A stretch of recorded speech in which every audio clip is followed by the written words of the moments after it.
మహానుభావుడు వచ్చిన తర్వాత ఎమ్మెల్యేగా 40 మందిని గ్రామంలో కాలు చేతులు విరగొట్టారు,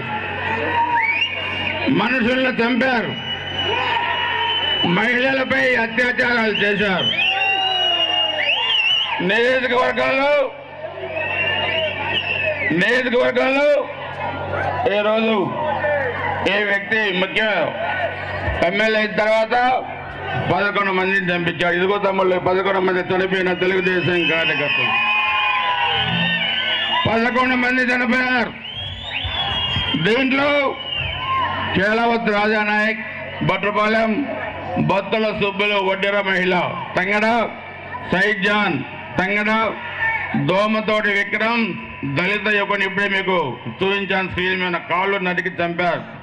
పూరంశెట్టి అంకులు, పెద్దగాళ్ళపాడు 20 సంవత్సరాలు సర్పంచ్గా చేసిన కాపు నాయకులు, తమ్మశెట్టి నీలకంఠ బాబు, బీసీ వడ్డెర, షేక్ అల్లీసా ముస్లిం మైనార్టీ, అమరావతి కాదర్ భాష మీ గ్రామమే ముస్లిం మైనార్టీ యువకుడు, బైరడుగుల పిచ్చయ్య బీసీ యాదవ్ పందిటివారి పాలెం, మంద యోహాన్ ఎస్సీ మాదిగ కోనంకి గ్రామం, ఆసిం నాగిరెడ్డి రామాపురం దాచిపల్లి మండలం. మొత్తం 11 మందిని చంపారు 5 ఏళ్లలో. ఈ కాసు మహేశ్వరెడ్డి చేసిన అక్రమ మైనింగ్ తమ్ముళ్ళు ఎంతో ఉజ్వలమైన భవిష్యత్తున్న 8 మంది పిల్లలు చనిపోయారు. తెలుసా మీకు? చిన్న పిల్లలు 8 మంది. ఈ వ్యక్తి అధికార దాహానికి, ధన దాహానికి, డబ్బు దాహానికి 8 మంది పిల్లలు చనిపోయారు.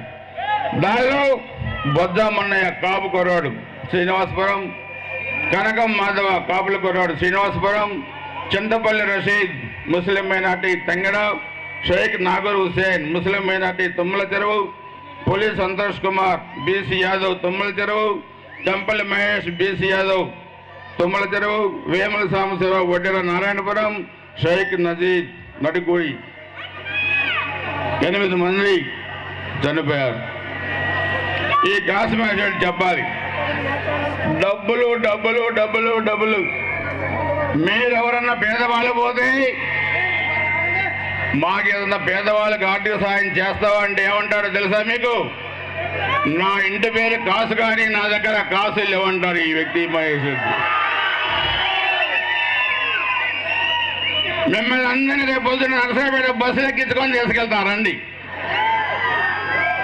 కాలేజీలో, రెడ్డి కాలేజీలో 500 కోట్ల రూపాయల కాంప్లెక్స్ కట్టించింది మన సొమ్ముతో, గురజాల సొమ్ముతో కాదా అని అడుగుతున్నాను మిమ్మల్ని అందరినీ కూడా. హైదరాబాద్ గచ్చిబౌలిలో 1000 కోట్లతో షాపింగ్ కాంప్లెక్స్ మన గురజాల సొమ్ము కాదా అని అడుగుతున్నారు. అందుకే నేను అధికారం నాకు శాస్త్రం అనుకున్నాడు, పిన్నెల్లి నా సొంతం అనుకున్నాడు.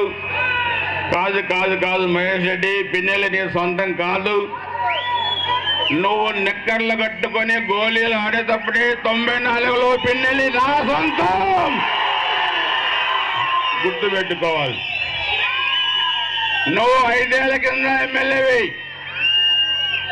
నేను 30 ఏళ్ల కింద ఎమ్మెల్యేని గుర్తుపెట్టుకో. ఈ పిన్నెల్లి నీది కాదు, మాది. నీది కాదు, మాది పిన్నెల్లి. గుర్తుపెట్టుకోవాల్సిన అవసరం ఉంది. పిన్నెల్లి ఇంకా తెలుగుదేశం పార్టీ వాళ్ళు రారు.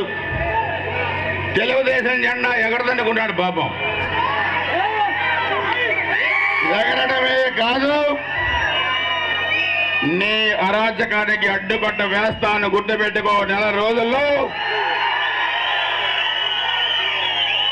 ఈ గ్రామంలో నువ్వు చేసిన అరాచకానికి మేము అభివృద్ధితో సమాధానం చెప్తాం, గుర్తుపెట్టుకోండి. నీలాగా మేము అరాచకాలు చేయం. కాళ్ళెర కొట్టి ఆస్తులు ఆక్రమించుకొని, పొలాలు ఆక్రమించుకొని, బ్యాంకుల్లో పెట్టి లోన్లు తెచ్చుకొని మహిళలపై అత్యాచారాలు చేశారు. ఒక మహిళని, ముస్లిం మైనార్టీ మహిళని ఒక వైసీపీ నాయకుడి కొడుకు తీసుకెళ్లాడు. తీసుకెళ్తే ఆ అమ్మాయి తల్లిదండ్రులు వెళ్ళి అడిగారు, మా అమ్మాయిని మీ అబ్బాయి తీసుకొచ్చాడు పంపించమంటే ఆ తండ్రి ఏమన్నాడు తెలుసా మీకు? మా అబ్బాయి ఇష్టపడి తీసుకొచ్చాడు, మా అబ్బాయి ఇష్టం వచ్చినప్పుడు పంపిస్తాను అన్నాడు ఆ కసాయి తండ్రి. ఇదే గ్రామంలో గుర్తుపెట్టుకోవాల్సిన అవసరం ఉంది మీరు. నేను అడుగుతున్నాను ఆ కసాయి తండ్రిని, నీ కూతుర్ని కూడా వేరే వాళ్ళు తీసుకెళ్తే నువ్వు అలాగనే అంటావా అని అడుగుతున్నాను. అలాగనే అంటావా అని అడుగుతున్నాను. ఏం కాసుమాయిరెడ్డి, నీకు గుర్తు రాలేదా ఈ అరాచకాలు? నువ్వు ప్రోత్సహించి ఈరోజు మా పొలాల్లో మాకు మధ్య తగాదలు పెట్టి ఇంతమందిని చంపించావు. నేను నిన్ను అడుగుతున్నా, నీకు ఎంత డబ్బులు కావాలో చెప్పు, జోలే పట్టుకొని నీకు 100 కోట్లు ఇస్తాను. కానీ చనిపోయిన 11 మందిని నువ్వు తీసుకొచ్చి ఇవ్వగలుగుతావా అని అడుగుతున్నాను. చనిపోయిన 8 మంది పిల్లలను తీసుకొచ్చి ఇవ్వగలుగుతావా అని అడుగుతున్నా నిన్ను.